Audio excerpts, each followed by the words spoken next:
নাবাই মূসা ও ফিরআউন, আমি ফিরআউন এবং মূসার জীবন বৃত্তান্তটাকে আপনার কাছে তুলে ধরবো বিল হাক্কি, যথাযথ সত্য সহকারে। লিকওমি ইউমিনুন, মুমিন সম্প্রদায়ের জন্য, তাদের উপদেশ গ্রহণ করার জন্য, মুমিনদের উপদেশ গ্রহণ করার জন্য আপনার সামনে আমি তাদের ঘটনা দিয়ে আমি বিস্তারিত সুন্দর করে আমি যথাযথ বর্ণনা দিয়ে দিব। ইন্না ফিরআউন আলা ফিল আরদি, নিশ্চয় ফিরআউন মিশরের জমিনিতে তিনি বেড়ে উঠেছিলেন, উদ্ধত হয়েছিলেন, দম্ভ ভরে মিশর চালিয়েছেন, জুলুম আর শোষণ করেছিলেন। সব থেকে স্বৈরাচারী শাসক বলে পৃথিবীর মানচিত্রে প্রথম স্বৈরাচারী শাসক হচ্ছে ফিরআউন। আমার ভাইয়েরা, আল্লাহ রাব্বুল আলামিন বলছেন ওয়াজআলা আহলাহা, আর এই ওয়াজআলার ফাইল হচ্ছে, কর্তা হচ্ছে ফিরআউন। ফিরআউন তার রাজ্যের ভিতরে আহলাহা, এই তার এই রাজ্যের ভিতরে, তার দেশের ভিতরে শিয়ান মানুষদেরকে বিভিন্ন দলে বিভক্ত করেছিল, বিভিন্ন দলে দলে বিভক্ত করেছিল। কাউকে একক ঐক্য করতে দেয় নাই, ঐক্য করে সরকার খেদানো আন্দোলন করতে দেয় নাই। সমস্ত দলকে ভিন্ন ভিন্নভাবে রূপরেখা দিয়ে তাদেরকে আলাদা আলাদা করে শিয়ান মানে ভিন্ন ভিন্ন দলে বিভক্ত করেছিলেন। ইয়াস্তাজিফু তাইফাতাম মিনহুম, তাদের ভিতর থেকে একটা দল, তাইফা মানে গ্রুপ, পার্টি, দল, মিনহুম তাদের ভিতর থেকে একটা দল, যতগুলি দলে বিভক্ত করেছিলেন তাদের ভিতরে একটা দল এমন করেছিলেন ইউজাব্বিহু আবনাআহুম, তাদের সন্তান, পুরুষ সন্তানদেরকে তিনি জবাহ করতেন। তার নির্দেশে, ফিরআউনের নির্দেশে ৮০,০০০ মিশরের বনি ইসরাইলের নিষ্পাপ শিশুর সন্তান, পুরুষ সন্তানদেরকে কি করা হতো? জবাহ করা হয়েছিল। কত হাজার? ৮০,০০০। ওয়াস্তাহি নিসাআহুম, এবং নারীদেরকে ওয়াস্তাহি মানে ছেড়ে দিতেন, হায়াত দিয়ে দিতেন। নিসাআহুম তাদের নারীদেরকে, ওই মিশরের যারা নারী, বনি ইসরাইলের যারা নারী, এই নারী জাতিদেরকে, নারীদেরকে ইনারা ছেড়ে দিতেন, তাদেরকে মারতেন না। কেন মারতেন না? মারতেন না এই জন্য যে তাদেরকে দাসী হিসাবে তারা বানায় রাখবে, দাসী হিসাবে আমার বাড়ির একটা বুয়া হিসাবে কাজ করবে। দেখছেন কত বড় নিম্ন একটা চিন্তাধারা। মুসলমান ইমানদার ভাইয়েরা আমার, চিন্তা ছিল, ফিরআউনের চিন্তা ছিল যে নারীদেরকে, বনি ইসরাইলের মুসলমান নারীদেরকে জীবিত রাখবো, এই জন্য ওই পুরুষদেরকে, পুরুষ সন্তানদেরকে মেরে দেব, আর এই যে মেয়েদেরকে বাঁচায় রাখবো, এই জন্য পরবর্তীতে আমাদের প্রত্যেকের ঘরে ঘরে যেন ওরা হচ্ছে যে বুয়ার কাজ করে। নাউজুবিল্লাহ। আল্লাহ রাব্বুল আলামিন বলেন ইন্নাহু কানা মিনাল মুফসিদিন, নিশ্চয় ওই মিশরের জমিনিতে ফিরআউন তিনি ফাসাদ সৃষ্টিকারীদের অন্তর্ভুক্ত ছিলেন। যত বিপর্যয়, যত ফাসাদ সৃষ্টি করার মূল নায়ক ছিল ফিরআউন। আল্লাহ তাআলা বলছেন ফিরআউনকে জেনে রাখ, ও নুরিদু, আর আমি আল্লাহ রাব্বুল আলামিন ইচ্ছা করি, নুরিদুর ফাইল হচ্ছে আল্লাহ। আল্লাহ তাআলা বলেন আমি ইচ্ছা পোষণ করতেছি, আন্নামুন্না, যে আমি এহসান করব, দয়া করব, আমি প্রতিষ্ঠিত করব, আলাল্লাযীনা ইসতুযিফু ফিল আরদি, মিশরের জমিনিতে ফিরআউন যাদেরকে একেবারে নিম্নমানের করে রেখেছিল, নিচু করে রেখেছিল, দুর্বল করে রেখেছিল, যাদেরকে মাথা চারা দিতে দেয় নাই, যাদের আন্দোলন করতে, সরকার হটাও আন্দোলন করতে দেয় নাই, আন্দোলনে যারা বাধা হয়ে দাঁড়াতো তাদেরকে তিনি দুর্বল করে রেখেছিলেন। আর বলেছিলেন ওয়ানাজআলাহুম আইম্মাতান, আর আল্লাহ পাক রব্বুল আলামিন বলেন আমি আল্লাহ তাআলা চাচ্ছি যে আইম্মাতান, তাদেরকে নেতৃত্ব দান করতে। সুবহানাল্লাহ। আইম্মাতান মানে নেতা, নেতৃত্ব দিতে আমি আল্লাহ রাব্বুল আলামিন ইচ্ছা পোষণ করেছি। আমি এই মিশরের জমিতে এই স্বৈরাচারী শাসককে উৎখাত করে দিয়ে আমি এই বনি ইসরাইলের মধ্য দিয়েই আমি এই মিশরের রাজত্ব দান করব বনি ইসরাইলের হাতে। সুবহানাল্লাহ। ওয়ানাজআলাকুমুল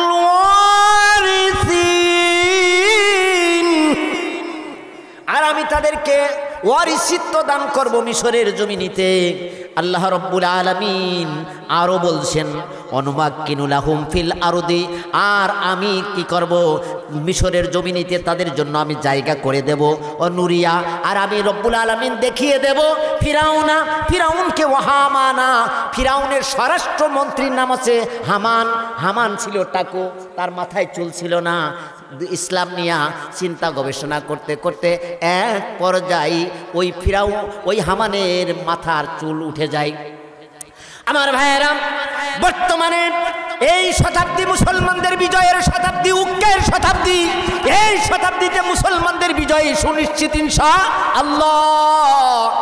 তাই আল্লাহ তাআলা বলছেন আমি দেখিয়ে দিতে চাই, আমি ফিরাউনকে দেখিয়ে দিতে চাই। এবং হামানটাকে মন্ত্রী, ফিরাউনের স্বরাষ্ট্রমন্ত্রীর নাম ছিল হামান। হামানের কথাটা কোরআনে আসছে, ফিরাউনের কথাটা কোরআনে আসছে। আমার ভাই কারুনের কথাটা কোরআনে আসছে, কয়েকজন কাফেরের কথা কোরআনুল কারিমের ভিতরে আসছে। কোরআনুল কারিমের মধ্যে 5টা মূর্তির কথা আছে সূরা নূহের ভিতরে। কোরআনুল কারিম থিসিস করলে, কোরআনুল কারিম রিসার্চ করলে, কোরআনুল কারিমের অর্থ ব্যাখ্যা বিশ্লেষণ নাহু সরফ জানলে অনেক কিছু বের হয়ে আসে প্রিয় ভাইয়েরা আমার। তাহলে বোঝা যায় যে ফিরাউনকে এবং হামানকে, হামান আসলে রাষ্ট্রের প্রধান খারাপ হয় না, খারাপ হয় হচ্ছে জুতেলরা যারা যুক্তি দেয়, কথা ঠিক কিনা? আসলে প্রধানমন্ত্রী খারাপ হয় না, প্রধানমন্ত্রী সাইডে যারা থাকে তারা প্রধানমন্ত্রীকে খেপিয়ে তোলে, বিভিন্ন বুদ্ধি পরামর্শ দিয়ে তাকে খারাপ করে ফেলে। এরকমভাবে হামান ওই ফিরাউনের বিভিন্ন পরামর্শ দিত, ও ফিরাউন আমি যা বলবো সেই অনুযায়ী কাজ করলে তুমি সাকসেস হবে। ফিরাউন একদিন মনে মনে সিদ্ধান্ত নিল আমি একটু রব বলে আমি দাবি করব মিশরে, আমি মিশরের জমিনিতে আমি রব বলে একটু দাবি করার ইচ্ছা আমি আমার মনের ভিতরে উকি ঝুঁকি মারে। হামান বলল না না, এই মুহূর্তে কোনো রব বলে দাবি করা যাবে না, রব বলে দাবি করা যাবে না। তবে একটা পলিসি, সেটা হচ্ছে যে 100 বছর পর্যন্ত এই তাওরাতের যত মক্তব আছে, তাওরাত যেখানে শিক্ষা দেওয়া হয়, তাওরাত আসমানি কিতাব তাওরাত, এই তাওরাত যেখানে শিক্ষা দেওয়া হয় এই শিক্ষা প্রতিষ্ঠানগুলি বন্ধ করে দিতে হবে। কি সুন্দর পলিসি! এই শিক্ষা প্রতিষ্ঠান বন্ধ করে দিতে হবে। আর এই তাওরাতের শিক্ষকগুলিকে একেবারে হত্যা করে দিতে হবে। প্রতিষ্ঠান বন্ধ থাকবে এবং তারা যদি হত্যা হয়ে যায় প্রতিষ্ঠান খুলবে কে, আর প্রতিষ্ঠানের পড়ালেখা কে করাবে? এই কাজটা করতে হবে। এরপরে ফিরাউনের এই অ্যাসেম্বলির সামনে একটা গাছ ছিল, যেই গাছের ছাল বাকল পাতা এগুলি সব কিছু মানুষের উপকারে আসতো। জাহাপানা আপনার একটা কারামতিও আছে, একটা গাছও আছে আপনার সংসদ ভবনের সামনে, সুতরাং এই গাছের ফল ফুল কাণ্ড সব কিছু মানুষের কল্যাণে আছে।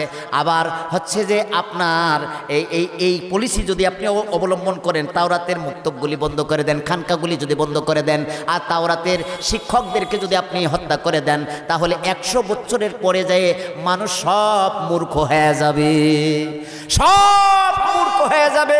আর মূর্খদের সামনে যদি আপনি যদি রব বলে দাবি করেন তাহলে সেইটা যুক্তিযুক্ত হবে, আপনার কথাটা সুন্দরভাবে তারা মেনে নেবে। আপনি এই কাজটা করুন। তখন বলল হ্যাঁ, তে একটা সুন্দর পরামর্শ দিয়েছো, তাহলে তাই করা হোক।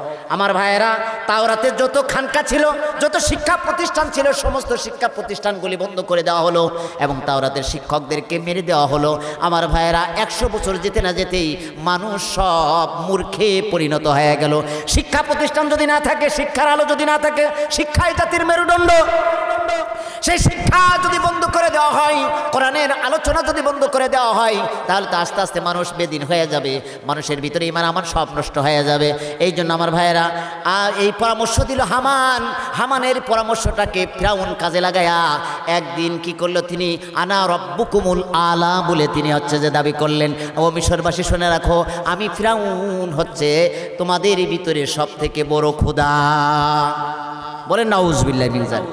ভাইরা আমার, এরপরে আল্লাহ রাব্বুল আলামিন বুঝাতে চাচ্ছেন, অনুরিয়া ফিরাউনা ওয়া হামান ওয়া জুনুদাহুমা, আমি ফিরাউন এবং হামান এবং তার সৈন্য সামন্ত তাদের সবাইকে আমি জানিয়ে দিতে চাই, দেখিয়ে দিতে চাই মিনহুম মা কানু ইয়াহজারুন, যে বিষয়ে তারা আশঙ্কা করত, শঙ্কা করত, যে বিষয়ে তারা ভয় পেত, সেই বিষয়টাকে আমি তাদেরকে একেবারে চোখে আঙ্গুল দিয়ে আমি দেখাই দিব।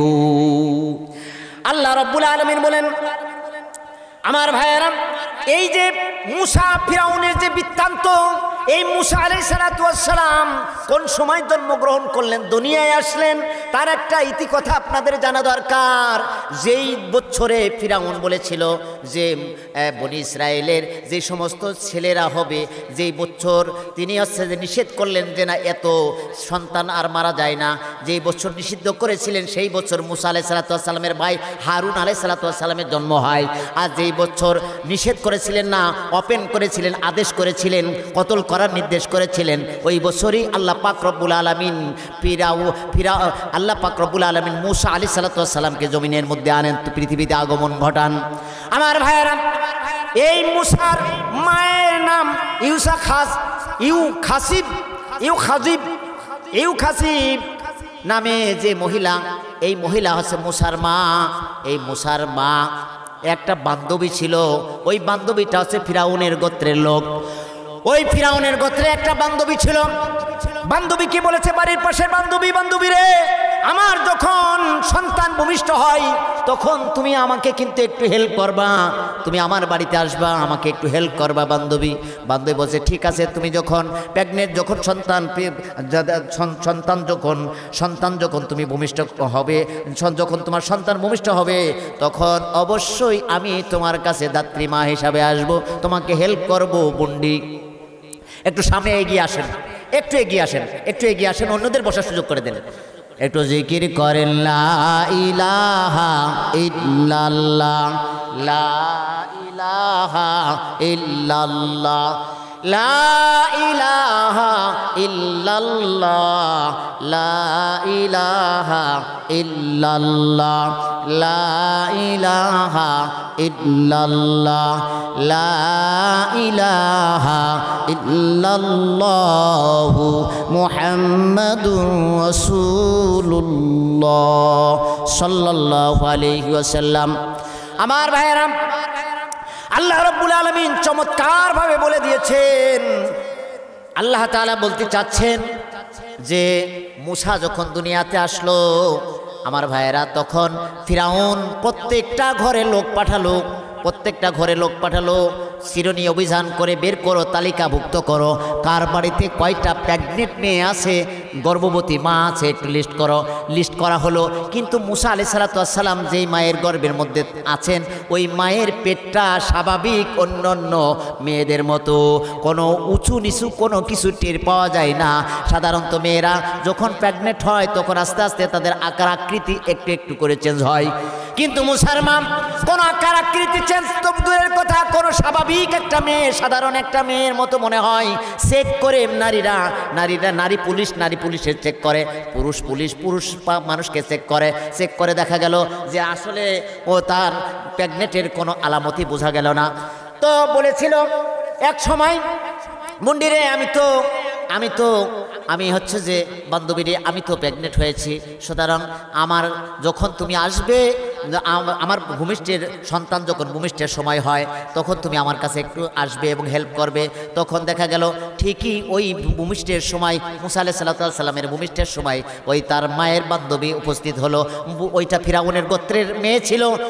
সে গোপনের তথ্য নিয়ে এইটা ওই ফিরাউনের দরবারে জানাইয়া দেবে, বড় উপঢৌকন নেবে, সেই জন্য তিনি এইরকম সিস্টেম করেছিলেন, গোপনে সব তথ্য ফাঁস করে দিতেন। আমার ভাইয়েরা, দেখা গেল এইবার সন্তান যখন ভূমিষ্ঠ হয়েছে এবং ওই তার গোয়েন্দা বাহিনী পিছনের থেকে লক্ষ্য করেছে যে ফিরাউনি গোত্রের একটা মেয়ে এই বাড়ির মধ্যে ঢুকলো। আমার ভাইয়েরা, সন্তান ভূমিষ্ঠ হওয়ার সাথে সাথেই এই মুসার মায়ের বান্ধবী বলতেছেন মুসা আলাইহিস সালামের এই দুই ভুরুর মাঝখানে এই কপালের মাঝামাঝি নাক এবং কপালের মাঝামাঝি এখান থেকে এমন একটা আলোক রশ্মি বের হয়ে গেল, এমন একটা নূর বের হয়ে গেল, মুহূর্তের মধ্যে আমি বান্ধবীর মনের ভিতরে তার প্রতি প্রেম ভালোবাসা মায়া আর স্নেহ আমার অন্তরের ভিতরে জাগ্রত পেয়ে গেল। সুবহানাল্লাহ। ওই মেয়েটা ওই বান্ধবীটা এই সন্তান ভূমিষ্ঠের কথা জানালো না, না জানায়া এইবার তিনি চলে গেলেন, বের হয়ে চলে গেলেন। হাদিসের তাফসীরের ভিতর আসছে যে 3 মাস পর্যন্ত ওই মুসার মা মুসাকে দুগ্ধ পান করেছিলেন। আরেকটা বর্ণনার ভিতর আসছে 4 মাস, আরেকটা বর্ণনার মধ্যে আছে 8 মাস। সামানিয়াতা আশহুরিন, 8টা মাস পর্যন্ত দুগ্ধ পান করালেন। এমন একটা সময় আসলো, মুসার একটা বোন ছিল তার নাম মারিয়াম। এমন একটা সময় আসলো যেই সময়টা একেবারে চিরুনি অভিযান চলতেছে, একেবারে খুব কঠিন একটা মুহূর্ত। তখন আল্লাহ পাক রব্বুল আলামিন মুসার মায়ের কাছে আল্লাহ পাক রব্বুল আলামিন প্রত্যাদেশ করলেন, শর্ট মেসেজ দিয়ে দিলেন। আসলে কোনো মেয়েরা নবী ছিল না, এই জন্য ওহিও আসে নাই। এখানে যে ওহির কথা আসছে এই ওহিটা হচ্ছে শর্ট মেসেজ, এলহাম। এলহাম বন্ধ নাই, এলহাম আসতে পারে কিন্তু ওহি বন্ধ। নবী নাই, ওহিও নাই, কিন্তু এলহাম জারি আছে। মুসার মায়ের কাছে এলহাম আসলো, ওয়াহাইনা ইলা উম্মি মুসা আন আরদিহি, হে মুসার মা তোমার মুসাকে তুমি দুগ্ধ পান করাতে থাকো। ফায়দা ক্ষিপ্তি, যখন তুমি ভয় করবে আলাইহি তোমার এই শিশু সন্তানের উপরে, ফালকি ফিল ইয়াম্মি, তখন তুমি তোমার এই মুসাকে তুমি নীল নদের, ইয়াম্মিন মানে হচ্ছে যে নীল নদ, নদীর পানিকে ইয়াম্মুন বলা হয়। আর এক পাশেই ছিল নদী, সেই নদীর নাম হচ্ছে আপনার নীল নদ। এই নীল নদের ভিতরে তুমি তোমার সন্তানকে দিয়ে দাও। ওয়ালা তাখাফি, আর তুমি কোনো ভয় করো না। ওয়ালা তাহজানি, এবং দুশ্চিন্তাগ্রস্ত হয়েও না। তোমার সন্তানটাকে, তোমার সন্তান পানিতে তলায়া যাবে, তোমার সন্তান বাঘে উঠাই নিয়ে যাবে, এই দুশ্চিন্তা তোমাকে যেন স্পর্শ না করতে পারে। তোমায় কোনো চিন্তা করো না, কোনো ভাবনা করো না। আমি আল্লাহ পাক রব্বুল আলামিন তোমার সন্তানকে ইন্না রাদ্দুহু ইলাইকি, তোমার সন্তানটাকে তোমার কাছে আমি আবার ফিরাইয়া দেব। ওয়াজাইলুহু মিনাল মুরসালিন, আর তোমার সন্তানটাকে শুধু আমি সন্তান হিসাবে ফিরাইয়া দেব না, বরং রসুল হিসাবে রসুল করে তোমার কাছে পাঠাইয়া দেব। ভবিষ্যতে এই সন্তান রসুলদের অন্তর্ভুক্ত হয়ে যাবে, কিতাবওয়ালা হবে। আমার ভাইরা, তার উপরে কিতাব নাজিল করা হবে। সুহুফি ইব্রাহিম ওয়া মূসা, আল্লাহ পাক রব্বুল আলামিন বলেছেন আমি ইব্রাহিম এবং মুসার উপরে সহিফা নাজিল করেছি, তাওরাত কিতাব নাজিল করেছি। আমার ভাইয়েরা, আল্লাহ রব্বুল আলামিন বলতেছেন যে এইটা তুমি দুশ্চিন্তা করো না, কোনো দুশ্চিন্তাগ্রস্ত হয়েও না, তুমি কোনো চিন্তিত হয়েও না। আমার ভাইয়েরা, যারা আলেমুল আমার মা হয় তারা সরল সোজা হয়, নবীদের মা হয় সরল সোজা, আল্লাহ ওয়ালি নেককার পরহেজগার ইমানদার হয়, সরল সোজা হয়। দেখা গেল আমার ভাইরা, এই মুসার মা একদিন কি করেছেন, চিন্তা করতে করতে এখন কি করবে, খুব চিরুনি অভিযান শুরু হয়ে গেল। এবার মুসার মা এইবার চলে গেছেন একটা কাঠমিস্ত্রির কাছে যেয়ে বলতেছেন, কাঠমিস্ত্রি ভাই আমাকে সুন্দর করে একটা কাঠ দিয়া নির্মিত একটি বাক্স নির্মাণ করে দেন, একটা সুন্দর করে বাক্স নির্মাণ করে দেন, একটা কাঠ দিয়ে আমাকে সুন্দর করে বাক্স বানায়া দেন। বলতেছে যে খালাম্মা আপনি বাক্সটাকে কি করবেন, কোন কাজে লাগাবেন বলেন। বলতেছে বাবারে তুমি কি জানো না, ফিরাউন বাহিনী যেইভাবে তাদের সন্তা পান্ডারা, তাদের সৈন্য সামন্তরা যেইভাবে লেলিয়ে দেওয়া হয়েছে, তাদেরকে এমনভাবে লেলিয়ে দেওয়া হয়েছে, এমনভাবে চিরুনি অভিযান করতেছে, প্রত্যেক বাড়িতে বাড়িতে যে তারা অভিযান চালাচ্ছে। সুতরাং তুমি জানো না আমার একটা সন্তান আল্লাহ পাক দান করেছেন, নাম তার মুসা। আল্লাহ পাক আমাকে একটা পুরুষ সন্তান দান করেছে, আমি এখন এত আশঙ্কায় আছি আমার এই সন্তানের প্রাণ কখন জানি চলে যায়, কখন জানি ফিরাউন কর্তৃক বাহিনীরা তারা যেন আমার এই সন্তানকে হত্যা করে ফেলে, এইটা আমি আশঙ্কা করতেছি। এই জন্য বাবারে আমাকে একটা সুন্দর করে বাক্স বানাইয়া দাও, এই বাক্সর ভিতরে করে আমার সন্তানকে নীল নদের মধ্যে ভাসাইয়া দেব। ওই লোকটা ছিল ফিরাউনের গোত্রের লোক, মনে আছে নি? ফিরাউনের গোত্র বাক্স বানানো কাঠমিস্ত্রি কোন দলের? আর আমলিগির না, ওই হাত নিক গেছে গা, ও হাত নেই এখন তো। কি আছে নাকি সেটা? ওরা না, ওই দলের না, ফিরাউনের দলের। ফিরাউনের দলের ছিল। বলতেছে ফিরাউনের দলের ওই কাঠমিস্ত্রি এইবার সুযোগ বুঝে আপনার বলতেছে আপনি ভালো করে বলেন কি করবেন। বলতেছে এই যে আমি সন্তানের ভিতরে রেখে আমি নীল নদের মধ্যে ভাসায় দেব, যাতে আমার এই সন্তান ফিরাউন না মারতে পারে। আমার ভাইয়েরা, এইটা তিনি পুঁজি বানায়া তিনি চিন্তা করলেন এইবার আমি কি করব, এই সন্তানটাকে, এই সন্তানের কথা আমি রাজ দরবারে যদি বলে দিতে পারি তাহলে আমি অনেক বড় উপঢৌকন পাবো। উপঢৌকনের লোভে পড়ে এই সন্তানের কথা বলতে চলে গেছেন রাজ দরবারে। পুলিশ স্টেশনে চলে গেছেন। পুলিশ স্টেশনে যে থানাতে যে অভিযোগ করতেছেন, অভিযোগ করবেন এই মতলব নিয়ে, এই চিন্তা ভাবনা নিয়ে তিনি থানার মধ্যে গেছেন, পুলিশ স্টেশনের মধ্যে চলে গেছেন। যে পুলিশ স্টেশনের ভিতরে যে হাক্কা বাক্কা খেয়ে দাঁড়ায় আছেন, আল্লাহ পাক বলতেছে বাদরামি চলবে না, চলবে না। আমার এই নবীর কথা, মুসার কথা তুমি ফ্ল্যাশ করবা, এজহার করে দেবা, প্রকাশ করে দেবা, ফিরাউনের কাছে তুমি জানাই দেবা, ফিরাউনের রাজদরবারে জানাই দেবা, পুলিশ স্টেশনে খবর দিবা। আমি আল্লাহ খবর দিতে দিব না। সাথে সাথে ওই মিস্ত্রির জবানটাকে আল্লাহ পাক রব্বুল আলামিন স্তব্ধ করে দিলে, সাথে সাথে জবান বন্ধ হয়ে গেল। এইবার পুলিশ স্টেশনে এবার মনে করেন ওসি সাহেব সাধারণ পুলিশকে বলল ওই লোকটা কেন থানার ভিতরে এসে দাঁড়ায় আছে হাক্কা বাক্কা করে, নাকি তার মতলব ভিন্ন, অথবা কোনো দুষ্কৃতী লোক, একে পিটাও, এখান থেকে পিটায়ে পিটায়ে এখান থেকে পুলিশ স্টেশন থেকে বের করে দাও। আমার ভাইয়েরা, পুলিশ স্টেশন থেকে যখন বের করে দিল, ওই মিস্ত্রিটা বের হয়ে চলে গেল। শুধু বের হয়ে চলে গেল না, বের হয়ে যাওয়ার পরে এইবার কিছুক্ষণ পরে যখন সে গন্তব্যে বাড়িতে পৌঁছায় গেল, বাড়িতে পৌঁছানোর সাথে সাথে আল্লাহ পাক রব্বুল আলামিন আবার জবানটা খুলে দিলেন। আবার এগেন তিনি চান্স নিচ্ছেন, কিরে আমি একটু আগে তো আমি কথা বলতে পারতেছিলাম না রাজদরবারে যে, পুলিশ স্টেশনে যে, সুতরাং এখন তো আমি আবার কথা বলতে পারছি, সুতরাং আমি আবার এগেন চান্স নিলাম, আমি দ্বিতীয়বার আবার চান্স নিলাম যে আমি এই সন্তানের কথা, মুসার কথা আমি পুলিশ স্টেশনে আমি জানাই দেব। দ্বিতীয়বার গেছেন, এইবার শাস্তি আরো দ্বিগুণ। এইবার দ্বিতীয়বার যখন চান্স নিয়েছেন বলার জন্য, দ্বিতীয়বারে চোখের জ্যোতি হারালেন, আবার মুখটা, জবানটা বন্ধ করে দিলেন। জবানের মালিককে, জবান কার হাতে, দৃষ্টি কার হাতে, সব কিছুর মালিক হচ্ছে আমার আল্লাহ। দ্বিতীয়বারে এইবার জবানটাও বন্ধ হয়ে গেল, চোখের দৃষ্টি আল্লাহ পাক কেড়ে নিলেন মুহূর্তের মধ্যে।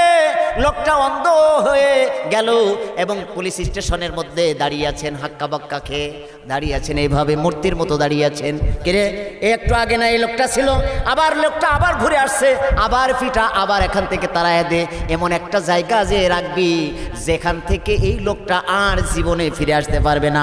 যা মরুভূমির ভিতরে এমন একটা জায়গায় রেখে আসবি যেই জায়গা থেকে খোঁজ করে ওর বাড়িতে ও পৌঁছাতে পারবে না, এমন একটা জায়গায় রেখে আয়। ঠিক তা কি করেছে, হাতে পায়ে বেঁধে এবং মরুভূমির ভিতরে রেখে আসছে ওই রাজমিস্ত্রিকে। রেখে আসার পরে এইবার রাজমিস্ত্রি আল্লাহর কাছে দোয়া করে, আল্লাহ ও মালিক, তুমি যদি এবার আমাকে আবার পুনরায় যদি আমার বাকশক্তিটা তুমি দান করে দাও, আর চোখের দৃষ্টি যদি আমাকে আবার ফিরাইয়া দাও, তাহলে আমার জিন্দিগি শেষ হয়ে যাবে। আমি কোনো দিন ওই মুসার কথা রাজদরবারে ফিরাউনের কাছে জানাবো না। আল্লাহ গফুরুর রহিম, রহমানুর রহিম, দয়ার সাগর আল্লাহ, আল্লাহ পাক রব্বুল আলামিন এইবার লোকটার জবান আবার চালু করে দিলেন, চোখের দৃষ্টি ফিরাইয়া দিলেন। হাই, সে তাফসিরের ভিতর আসছে যতদিন লোকটা বেঁচে ছিল অতদিন পর্যন্ত আর কোনো দিন মুসার বিরোধিতা করে নাই। খেলাচ্ছে কে? এ কুদরত কার? আল্লাহ রাব্বুল আলামিন বলছেন, শুনে রাখুন, আল্লাহ রাব্বুল আলামিন চমৎকার করে জানিয়ে দিয়েছেন।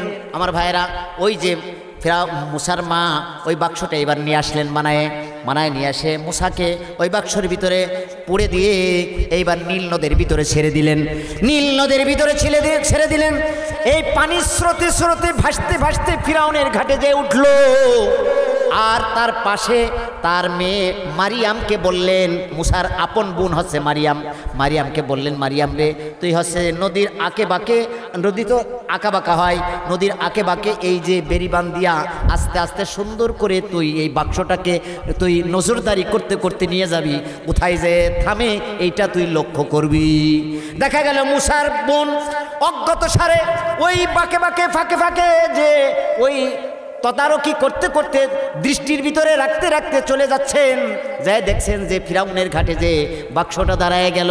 এবার ফিরাউনের একটাই মাত্র মেয়ে কন্যা সন্তান ছিল, সে শ্বেত রোগী ছিল, কুষ্ঠরোগে আক্রান্ত ছিল, সাদা পাখর ছিল। আমার ভাইয়েরা, তাকে জ্যোতিষীরা বলেছিল এই পূর্ব দিক থেকে যেই বাক্সটা ভেসে আসবে বনি ইসরায়েলের গোত্রের দিক থেকে, ওখানে একটা যে সন্তান পাবে, ওই সন্তানের মুখের লালাটা তার শরীরের মধ্যে মালিশ করলে সাথে সাথে শ্বেত রোগটা ভালো হয়ে যাবে। ফিরাউন কি করল, লোকজন দিক দিয়ে ওই বাক্সটাকে তুললো। এই কথাই আল্লাহ পাক রব্বুল আলামিন বলতেছেন, ফালতাকাতুহু আলু ফিরাউনা লিয়াকুনা লাহুম আদুব্বাও ওয়া হাসানা। আল্লাহ পাক রব্বুল আলামিন বলছেন, ফিরাউনের গোত্রের লোকেরা তালা খুঁটে নিল, কুড়ায় নিল, ইয়ালতাকিত মানে কুড়ায় নেওয়া, কুড়ায় নিল, বাক্সটাকে উঠায় নিল। আর এই বাক্স উঠানোটাই তাদের দুশ্মনের কারণ হলো এবং চিন্তার কারণ হয়ে দাঁড়ালো। আমার ভাইয়েরা, ইন্না ফিরাউনা ওয়া হামানা ওয়া জুনুদাহুমা কানু খাতিন, নিশ্চয় ফিরাউন এবং তার স্বরাষ্ট্রমন্ত্রী হামান এবং তার সৈন্য সামন্তরা কানু খাতিন, একটা ভুল করে ফেললো। তারা একটা ভুল করে ফেলেছিল, কারণ বাক্স যদি না উঠাতো তাদের সর্বনাশ হতো না। জ্যোতিষীরা তো আগেই বলেছিল তোমার এই রাজ্যটাকে দখল করবে বনি ইসরায়েলের এক সন্তান। আমার ভাইয়েরা, সেটাই হয়ে গেল। দেখা গেল আল্লাহ পাকের কি মেহেরবানি, এই বাক্সটা উঠায় যখন রাজদরবারে নিয়ে গেল, রাজদরবারে নিয়ে যাওয়ার পরে এইবার এই বাক্স খোলার জন্য সকল চেষ্টা করলো, রাজদরবারের প্রত্যেকটা মন্ত্রী মিনিস্টার চেষ্টা করলো, এসপি মন্ত্রী মিনিস্টার সবাই চেষ্টা করলো, রাজদরবারের পরিষদের যারা ছিল সকলেই চেষ্টা করলো বাক্সটা খোলার জন্য, কিন্তু কেউ বাক্সটা খুলতে পারলো না। আমার ভাইরা, যখন ফিরাউনের স্ত্রী আসিয়া যখন বিসমিল্লাহ বলে বাক্সের ভিতরে হাত লাগাতে দেরি, বাক্সটা খুলে যেতে দেরি হলো না। সুবহানাল্লাহ। আসতে হবে না, জোর হবে। আমার ভাইয়েরা, এইভাবে করে দেখা গেল সাথে সাথে বাক্সটা খুলে গেল। বাক্সটা খুলে যাওয়ার পরে দেখা গেল একটা চাঁদের মতো ফুটফুটে একটা উজ্জ্বল একটা সন্তান। আমার ভাইয়েরা, প্রত্যেকটা নবী চেহারাবান ছিলেন, কোনো নবী কালো ছিলেন না, কোনো নবী পেটওয়ালা ছিলেন না। অনেক মানুষের বুড়ি এমন খেতে খেতে সকাল দুপুর রাত্রে খেতে খেতে গরুর গোশ, মহিষের গোশ, এর গোশ, ওর গোশ খেতে খেতে এমন বুড়ি বানাইছে রে ভাই, একটা মেয়ে মানুষ দেখলেও লজ্জা পায়। মেয়ে মানুষই, পুরুষ মানুষ দেখে মেয়ে মানুষ লজ্জাতে দৌড় মারে, আছে না অনেকে? হ্যাঁ, সমস্ত নবীদের বুকটা ছিল চওড়া, উষাদা বুক ছিল চওড়া, আর হচ্ছে তাদের পেট ছিল চিকন নিচু, খেতেন কম। সুবহানাল্লাহ। আর আমরা তো দুনিয়ার তাকাই পেটটা একের উঁচু করে মেয়ে মানুষ মারে দৌড় করে। বাবা রে বাবা, এদি আমাদের শাড়ি চলে গেছে। আমার ভাইয়েরা, দেখা গেল এইবার এই তালাটা খুললো কে বলেন? ফিরাউনের স্ত্রী আসিয়া যখনই বিসমিল্লাহ বলে যখন তালাতে হাত দিলেন, তখন সাথে সাথে তালাটা খুলে গেল, বাক্সটা খুলে গেল, তালাটা উন্মুক্ত হয়ে গেল। আমার ভাইয়েরা, এর মধ্যে দেখলেন একটা সুন্দর চাঁদের মতো একটা ফুটফুটের সন্তান। এই সন্তানটা নিলেন তিনি, নেওয়ার পরে তিনি আল্লাহ পাক বলতেছেন, ওয়াকালাত ইমরাতু ফিরাউনা কুররাতু আইনিল লি ওয়া লাকা। এইবার ফিরাউনের স্ত্রী আসিয়া বললেন যে জাহাপানা, আমার প্রিয় স্বামী ফিরাউন, শুনে রাখেন এই সন্তান কুররাতু আইনিল লি, এই সন্তান আমার চোখের নীলা আর আপনার চোখের নীলা। কারণ আমাদের তো কোনো পুরুষ সন্তান নাই, আমাদের তো একটাই মেয়ে সন্তান আল্লাহ দিয়েছেন, সুতরাং কোনো পুরুষ সন্তান নাই। এই সন্তানটা আমরা প্রতিপালন করব। খবরদার, এই সন্তানটাকে আপনি 80,000 সন্তানকে আপনি হত্যা করেছেন ভালো, কিন্তু এই সন্তানটাকে খবরদার আপনি হত্যা করতে পারবেন না। আল্লাহ তাআলা বলছেন, লা তাকতুলুহু এই সন্তানটাকে তুমি হত্যা করবে না, আসা ইয়ানফানা, হতে পারে এই সন্তান আমাদের কল্যাণে আসবে, আও নাত্তাখিযাহু ওয়ালাদা, অথবা এই সন্তানটাকে আমরা সন্তান হিসাবে, নিজেদের পুরুষ সন্তান হিসাবে, আপন সন্তান হিসাবে, ছেলে সন্তান হিসাবে আমরা প্রতিপালন করব। খবরদার এটা আপনি মারতে পারবেন না।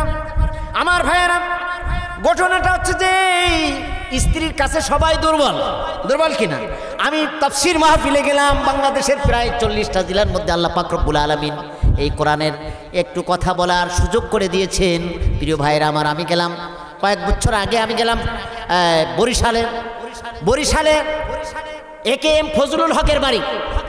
এই ফজলুল হকের বাড়ির যেই বৈঠকখানা, এখান দিয়ে একটা রাস্তা আছে, তার বৈঠকখানার সামনে দিয়ে আমি গেলাম, তার পিছনেই আমার মাহফিল। সেই মাহফিলে গেলাম, এই যে AKM ফজলুল হক মেয়েকে ডেকে বলতেছে, মারে আমি 2টা জায়গায় কোনোদিন আমি উত্তীর্ণ হতে পারি নাই। একটা আছে রাজনীতির মঞ্চে, রাজনীতির জমিনের ভিতরে, রাজনৈতিক ব্যাপারে শেখ মুজিবুর রহমানের থেকে আমি তার দূরদর্শিতার রাজনৈতিক প্রজ্ঞার কাছে, আমি AKM ফজলুল হক একেবারে বাচ্চা, আমি কোনোদিন তাকে রাজনৈতিক প্রজ্ঞাতে তার থেকে আমি কখনোই উঁচুতে আমি দাঁড়াতে পারি নাই। এই জায়গায় আমার ব্যর্থতা আছে। বলছে, মা গো, এ বাবা, আর কোন একটা ব্যর্থতা আছে? তিনি বললেন যে, মারে আর তোমার মায়ের কাছে আমার ব্যর্থতা আছে। তার মানে তোমার মা আমাকে যা বলেছে আমি তাই শুনেছি, কারণ স্ত্রীর কথা তোমার শোনে। ফিরাউন কারোর কথা শুনলো না, রাজ দরবারে কারোর কথা শুনলো না, শুনতেছে কার কথা বলেন? স্ত্রীর কথা শুনতেছে। বলছে, খবরদার এই সন্তানটারে মারতে পারবা না। ভারতের আগ্রার তাজমহল, বাচ্চা শাহজাহান তার স্ত্রীর স্মৃতিকে রক্ষার্থে এই তাজমহল বানিয়েছে। তাম বিশ্বের থেকে এই যে পর্যটকেরা এই তাজমহল দেখতে যায়, কথা ঠিক কিনা আমার ভাইয়েরা? তাহলে স্ত্রীর কাছে সবাই কাতর, আমি বক্তা তাও কাতর, চাচা জানেরা চাষিদের কাছে কাতর, আর যুবকেরা তার স্ত্রীর কাছে কাতর, আর ছেলেরা মা, ছোট বাচ্চারা তারা মা বাবার কাছে কাতর, কথা ঠিক কিনা? আল্লাহ তাআলার কি কারিশমা! মুসা আলাইহিস সালাতু ওয়াস সালামের আল্লাহ পাক বাঁচাইয়া দেবেন, তাই আল্লাহ তাআলার কত কারিশমা, কত হিকমত, প্রজ্ঞা আল্লাহ পাক দান করেছেন। বলছেন যে, আও নাত্তাখিযাহু ওয়ালাদা, আমরা এই সন্তানটাকে প্রতিপালন করব, খবরদার এই সন্তানটাকে তুমি মারবে না। ওয়াহুম লা ইয়াশউরুন, কিন্তু তারা বুঝতে পারলো না এই সন্তানই তাদের রাজ্য কেড়ে নেবে, কথা ঠিক কিনা? আল্লাহ রাব্বুল আলামিন কত চমৎকার করে আল্লাহ তাআলা বলে দিয়েছেন। আল্লাহ পাক বলেন, অকালাতি লিউক্তিহি কুসিহি বাসুরাত বিহি আন জুমবি ওয়াহুম লা ইয়াশউরুন। ওই যে আল্লাহ পাক বলেছিলেন যে, মুসার বোন তুমি হচ্ছে যে দেখতে দেখতে যাও। আমার ভাইয়েরা দেখতে দেখতে গিয়েছিল রাজদরবারে, যে এই যে ফিরাউনের রাজদরবারে মুসা আলাইহিস সালাতু ওয়াস সালাম, শিশু মুসা, আর 3 মাস, কখনো বর্ণনায় 3 মাসের কথা আছে, কোনো বর্ণনায় 4 মাসের কথা আছে। আমি আজকেও তাফসীর দেখছি, তাফসীরে জালালাইনের ভিতরে আমি দেখছি আজকেও কোন বর্ণনার ভিতরে আসছে 8 মাস। এই 8 মাসের সন্তান এইবার রাজ দরবারে যে কারোর দুগ্ধ পান করে না, রাজ দরবারে কারোর দুগ্ধ পান করে না। আল্লাহ পাক সে কথা বলে দিয়েছেন, ও হারামনা আলাইহিল মাদিয়া মিন ক্বাবলু। আল্লাহু আকবার। আল্লাহ পাক বলছেন, আমি হারাম করে দিয়েছি, নিষিদ্ধ করে দিয়েছি। আলাইহি, এই আলাইহির মার্জা হচ্ছে মুসা, শিশু সন্তান মুসার উপরে আমি হারাম করে দিয়েছি। আল মারাদিয়া, দুগ্ধ পুষ্প, অর্থাৎ ধাত্রী মা, অর্থাৎ দুগ্ধ পুষ্প মা, যেই মা দুধ পান করাবে, এইরকম হাজারো মাকে নিষিদ্ধ করে দিয়েছি। কোন মায়ের স্তন সে পান করবে না মিন ক্বাবলু, ইতিপূর্বে। فقالت هل أدلكم على أهل بيت يكفلونه لكم وهم له ناصحون। ওই যে মনে আছে মুসার বোন মারিয়াম এইবার চিন্তা করলেন, রাজ দরবারে এত চিল্লাচিল্লি কেন হয়? বলতেছে, রে ওই শোনো, তোমাদের রাজ দরবারে কি হলো? এত চিল্লাচিল্লি, এত পেরেশানি কেন? বলতেছে, এই ছেলেটা উঠায় নিয়ে এসে এখন আমরা বিপদে পড়ে গেছি। 8 দিন পর্যন্ত রাজ দরবারে ছিল। কয়দিন পর্যন্ত? মুসা আলাইহিস সালাতু ওয়াস সালামের যখন খাবারের উদ্রেক হতো, যখন ক্ষুধা লাগতো, আল্লাহ রাব্বুল আলামিন ইবহাম তাফসিরে মানে তাফসিরে জালালাইনের ভিতরে আসছে এই বাহা মানে এই বৃদ্ধ আঙ্গুল, আর শাহাদাত মানে এই শাহাদাত আঙ্গুল, এই শাহাদাত আঙ্গুল আর এই আপনার বৃদ্ধ আঙ্গুলের ভিতরে আল্লাহ পাক রব্বুল আলামিন দুই ধরনের পদার্থ দান করে দিয়েছিলেন। 8 দিন পর্যন্ত রাজ দরবারে যে মুসা আলাইহিস সালাতু ওয়াস সালাম এক ঢোক দুধ, এক কতরা দুধও কারোর পান করে নাই। যখনই খাবারের উদ্রেক হতো আমার আল্লাহ এইবার মুসা আলাইহিস সালাতু ওয়াস সালামকে বলতেন, মুসা রে তুই এইবার তোর শাহাদা তোর বৃদ্ধ আঙ্গুলটা তুই চুষণ দে মুখের ভিতরে। মুখের ভিতরে যখন বৃদ্ধ আঙ্গুল দিয়া যখন চুষা দিত, সাথে সাথে আল্লাহর কারিশমা কুদরতে মুসা আলাইহিস সালাতু ওয়াস সালাম দুগ্ধ ওই আঙ্গুল থেকে দুগ্ধ বের হয়ে দুধ বের হয়ে তার পেটের ভিতরে চলে যেত, তার ক্ষুধা নিবারণ হয়ে যেত। যখন পানির প্রয়োজন হতো শাহাদাত আঙ্গুলটা তিনি চুষতেন আর সেখান থেকে পানি বের হতো এবং তার পানির পিপাসা নিবারণ হয়ে যেত। সুবহানাল্লাহ। আমার ভাইয়েরা, এইভাবে করে আল্লাহ রাব্বুল আলামিন 8 দিন পর্যন্ত তাকে বাঁচিয়েছিলেন। বাঁচানের মালিককে বলেন, বাঁচানের মালিক তুমি আল্লাহ, হায়াতের মালিক তুমি, তাই 5 ওয়াক্ত নামাজ পড়ে পড়ে তোমার পাক কদম সুমি। 5 ওয়াক্ত নামাজ পড়েন তো এই কিসসা শোনার কোনো দাম নাই যদি 5 ওয়াক্ত নামাজ না পড়েন।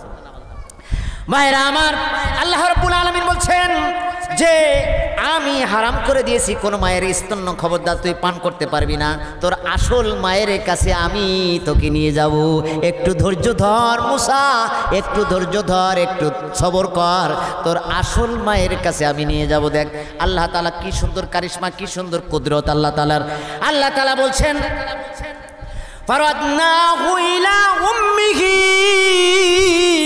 অতঃপর আমি 8 দিন পরে রাজ দরবার থেকে আমি তো ওই মুসার বোনের মাধ্যমে, মুসার বোন বলল শোনো আমি তোমাদেরকে একটা উপদেশ দিই, একটা কথা তোমাদেরকে জানায়া দিই, আমি বলতে পারি তোমাদেরকে এই বিষয়টা সলিউশন হয়ে যাবে, এইটার মীমাংসা হয়ে যাবে, তোমাদের আর চিল্লাচিল্লি করতে হবে না, টেনশন করতে হবে না। আমি একটা মার কথা জানি, যেই মাটা গ্রামের ভিতরে বাস করে, এমন একটা মা যেই মা তাকে দুগ্ধ পান করাবে এবং তার হিতাকাঙ্ক্ষী হবে। সুতরাং এমন একটা মায়ের সংবাদ কি তোমাদের কাছে দিব। আপন মায়ের কথা বলতেছে না যে সে আমার মা হয়, মারিয়াম বলতেছে না আমার মা হয়, এই মুসার মা হয় তা বলতেছে না, বলতেছে এমন একটা নারীর কথা, মহিলার কথা বলবো যেই মহিলাটা এই সন্তানের দুগ্ধ পান করাবে অতি যত্ন সহকারে, আর হচ্ছে যে সে তার খুব হিতাকাঙ্ক্ষী হবে, কল্যাণকামী হবে। এমন একটা মায়ের কথা কি জানাই দেব? বলতেছে হ্যাঁ, এরকম একটা মাই তো আমরা খুঁজতেছি, যেই মায়ের দুগ্ধ পান করবে আর হচ্ছে যে দুগ্ধ পান করে সে হচ্ছে লালিত পালিত হবে, এমন একটা মাই তো আমরা খুঁজতেছি। তো বলছে ঠিক আছে তাহলে আমার সাথে আসেন, আমি দেখাই দিই। আঁকা বাঁকা পথে আস্তে আস্তে করে নিয়ে গেছেন তার সেই গ্রামের বাড়িতে মুসার মায়ের কাছে। আল্লাহ পাক বলছেন ফারাদনাহু ইলা উম্মিহি কাই তাকর আইনুহা ওয়ালা তাহজানা ওয়ালিতাআলামা আন্না ওয়াদাল্লাহি হাক্কু ওয়ালাকিন্না আকসারাহুম লা ইয়ালামুন। আল্লাহু আকবার। আল্লাহ রাব্বুল আলামিন বলছেন অতঃপর আমি ফিরাইয়ে দিলাম ইলা উম্মিহি, মুসার মায়ের কাছে আমি ফিরাইয়ে দিলাম, কাই তাকর আইনুহা, যাতে করে তার মায়ের চক্ষু জোড়ায়া যায়। মা 8 দিন পর্যন্ত মুসাকে দুগ্ধ পান করাতে পারছেন না, সন্তান হারা বিরহ বেদনায় অস্থির কাতর অবস্থায় রয়েছেন। ইতিমধ্যেই আল্লাহ পাক রব্বুল আলামিন তার মায়ের কাছে মুসাকে পাঠিয়ে দিলেন, ওয়ালা তাহজানা, যাও মুসার মা তুমি টেনশন করো না, ওয়ালিতাআলামা, এবং তুমি জেনে নাও যে আন্না ওয়াদাল্লাহি হাক্কুন, নিশ্চয় আল্লাহর ওয়াদা প্রতিশ্রুতি হচ্ছে সত্য। আল্লাহ তো ওয়াদা দিয়েছিলেন তোমার সন্তানকে তুমি চিন্তা করো না, পানির মধ্যে তলায় যাবে, বাগে উঠায় নিয়ে যে খেয়ে ফেলবে, তোমার সন্তান মারা যাবে, এই চিন্তা তুমি করো না। তোমার এই সন্তানটাকে আমি আল্লাহ আবার তোমার কাছে রসুল বানায়া তোমার কাছে আমি ফিরাইয়া দেব। কেন? যাতে করে তোমার সান্ত্বনা আসে, তুমি যাতে সান্ত্বনা পাও। ওয়ালাকিন্না আকসারাহুম লা ইয়ালামুন, কিন্তু অধিকাংশ মানুষ তা জানে না। আমার ভাইয়েরা, এইভাবে করে আল্লাহ রাব্বুল আলামিন মুসা আলাইহিস সালাতু ওয়াস সালামকে ফিরাউনের বাড়ি, এই ফিরাউনের রাজদরবারে আস্তে আস্তে প্রতিপালন করলেন। আমার ভাইয়েরা, এইটা পাশ করা হলো। মুসার মা, তোমাকে অ্যাসেম্বলিতে যেতে হবে, রাজ দরবারে যেতে হবে, সন্তানকে দুগ্ধপান করানোর জন্য, এই বাচ্চাটাকে দুগ্ধপান করানোর জন্য। বলছে না, আমার দেওয়া সম্ভব না, কারণ আমার সংসারের অনেক কাজবাজ আছে, অনেক হিসাব নিকাশ আছে, আমার সন্তান অন্যদেরকে আমার খেদমত করতে হয়, সুতরাং আমার দ্বারা সম্ভব না। যদি আমার এই সন্তানের দুধ যদি পানি করাতে হয়, তাহলে তোমাদের এই সন্তানের দুধ যদি আমাকে পান করাতে হয়, আমাকে দুগ্ধ যদি দান করতেই হয়, তাহলে আমাকে এখানেই দান করাতে হবে, আমি এখানেই খাওয়াতে পারবো, আমি অ্যাসেম্বলিতে যেতে পারবো না। তবে হ্যাঁ, তোমার জন্য নির্ধারণ থাকলো প্রতিদিন 1 দিনার করে তোমাকে আমি উপঢৌকন দিব। তোমায় 1 দিনার করে প্রতিদিন বাজেট ছিল, 1 দিন দুধ পান করাবে, 1 দিনার পাবে। এইভাবে করে তিনি কি করেছেন, তার দুগ্ধও পানা করাইছেন এবং দিনারও পেয়েছেন, অর্থও পেয়েছেন। পৃথিবীতে একটাই মা শুধু আছেন, যেই মাটা নিজের আপন সন্তানকে দুগ্ধ পান করিয়েছেন, আবার এর বিনিময়ও গ্রহণ করেছেন ফিরাউনের পক্ষ থেকে। আমার ভাইয়েরা, এর মধ্যে হিকমত আছে। কেন টাকা নিলেন আপন সন্তানের দুগ্ধ পান করানোর পরে? কেন ভাতা নিলেন? কেন টাকা নিলেন? টাকা যদি না নেওয়া হতো তাহলে ফিরাউন বুঝে ফেলতো এইটা তার আপন সন্তান, এইটা যাতে না বুঝতে পারে, এই জন্য টাকা, এই জন্য বেতন ধার্য করে নেওয়া হয়েছে প্রতিদিন 1 দিনার। এর মধ্যে হিকমত আছে। এইভাবে করে আল্লাহ রাব্বুল আলামিন মূসা আলাইহিস সালামকে প্রতিপালন করলেন ফিরাউনের কাছে, ফিরাউনের রাজদরবারে প্রতিপালন করে যখন আস্তে আস্তে বড় হলো, তখন তিনি মাদায়েনে গেলেন এবং সেখানে মাদায়েনে যাওয়ার পর অনেক লম্বা কিচ্ছা। মাদায়েনে গেলেন, সেখানে আসছে যে শুআয়ব আলাইহিস সালামের 2 মেয়ের সাথে দেখা হয়। তারা মেষ বকরি চড়াতো এবং উষ্ট্রি চড়াতো। উষ্ট্রি চড়ানোর কালে তিনি আসছে যে তাদেরকে সহযোগিতা করেছিলেন, উটকে পানি তুলে উঠের পানি খাওয়াইছিলেন, পান করাইয়াছিলেন এবং তেনারা খুব পছন্দ করেছিলেন তার এই দান এবং এই দাক্ষিণ্য এবং এই করুণা, এই যে এহসান করলো, এই এহসানটা তারা মাথায় রেখেছে। পরবর্তীতে তিনি কি করেছেন, বাবার কাছে গেছেন, বাবা, আমাদের চারণভূমিতে এমন একটা সুদর্শন যুবক আর সুন্দর চেহারা আর হচ্ছে সুঠাম দেহের সুন্দর একটা যুবক আমাদেরকে হেল্প করেছে। তখন এই বার্তা দেওয়ার পরে তিনি কি করেছেন, তাহলে তাদেরকে ডাকো, তাকে ডাকা হলো এবং শুআয়ব আলাইহিস সালামের একটা মেয়ের সাথে মূসা আলাইহিস সালামের বিবাহ হয়ে গেল। এইভাবে তারা ঘর সংসার করতে থাকলো। পর্যায়ক্রমে যখন 40 বছর বয়স যখন পূর্ণ হয়ে গেল, তখন আল্লাহ পাক রব্বুল আলামিন বললেন, ইজহাব ইলা ফিরাউন, যা মূসা এইবার ফিরাউনের কাছে দাওয়াত দিতে যা। ফিরাউনের কাছে দাওয়াত দিতে গেল। আমার ভাইয়েরা, ফিরাউন দাওয়াত কবুল করলো না। সে বলল, আনা রব্বুকুমুল আলা, আমি তোমাদের মধ্যে সবথেকে বৃহৎ খোদা, সবথেকে বড় খোদা, এইটা দাবি করলো, খোদাই দাবি করলো। আমার ভাইয়েরা, এইবার মূসা আলাইহিস সালামের সৈন্য সামন্ত রেডি হলো আর ফিরাউনের সৈন্য সামন্ত রেডি হলো। আল্লাহ পাক রব্বুল আলামিন উভয়কে মুখোমুখি করলেন।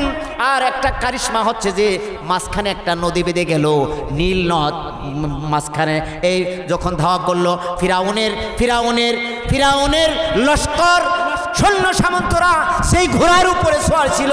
সেই ঘোড়াগুলি ছিল আপনার মেয়ে ঘোড়া। আর মূসা আলাইহিস সালামের যেই সৈন্যরা যেই ঘোড়ার উপরে সওয়ার ছিল সেইগুলো ছিল পুরুষ ঘোড়া। আমার ভাইয়েরা, সামনে যদি মাদি ঘোড়া থাকে, পিছনে যদি পুরুষ ঘোড়া থাকে, তাহলে কিভাবে ধাওয়া করতে পারে মনে করেন? এমনভাবে ধাওয়া করেছে, আল্লাহু আকবার। এইবার হচ্ছে যে তারা নীল নদের মধ্যে চুবিয়ে শেষ হয়ে গেল। আর আল্লাহ পাকের কুদরতি কায়দায় নীল নদ পার হয়ে মূসা আলাইহিস সালাম পার হয়ে গেলেন। তার সৈন্য সামন্ত একজনও ক্ষয়ক্ষতি হলো না। আর মূসা আলাইহিস ফিরাউনের লস্কর সহ পানির মধ্যে নিমজ্জিত হয়ে গেল। আল্লাহ পাক রব্বুল আলামিন বলেছিলেন, নুনাজ্জিকা আলা বাদানিকা, ও ফিরাউন শুনে রাখো, আমি তোমাকে নীল নদের ভিতরে চুবাইয়া শেষ করলাম, তোমার সৈন্য সামন্ত সব নিমজ্জিত করে দিলাম। আর তোমার এই দেহটাকে, তোমার বদনটাকে আমি অক্ষত রাখলাম। কিয়ামত পর্যন্ত যত স্বৈরাচারী শাসক আছে, সকল শাসকেরা তোমার কাছ থেকে সবক নেবে। যারা আনা রব্বুকুমুল আলা বলে যারা দাবি করবে, তারা তোমার থেকে সবক নেবে। কিয়ামত পর্যন্ত পর্যন্ত তোমার দেহটাকে আমি অক্ষত করে রেখে দিলাম। এখনও মিশরের কায়রোর জাদুঘরের ভিতরে আপনার ফিরাউনের লাশটা সেইভাবেই আছে, কিছু নখও এখনও আছে, মাথার কিছু চুলও এখনও আছে। আমার ভাইয়েরা, এইভাবে কিয়ামত পর্যন্ত আল্লাহ পাক রব্বুল আলামিন ফিরাউনের লাশটাকে অক্ষত রাখবেন। এটা আল্লাহ পাকের কারিশমা।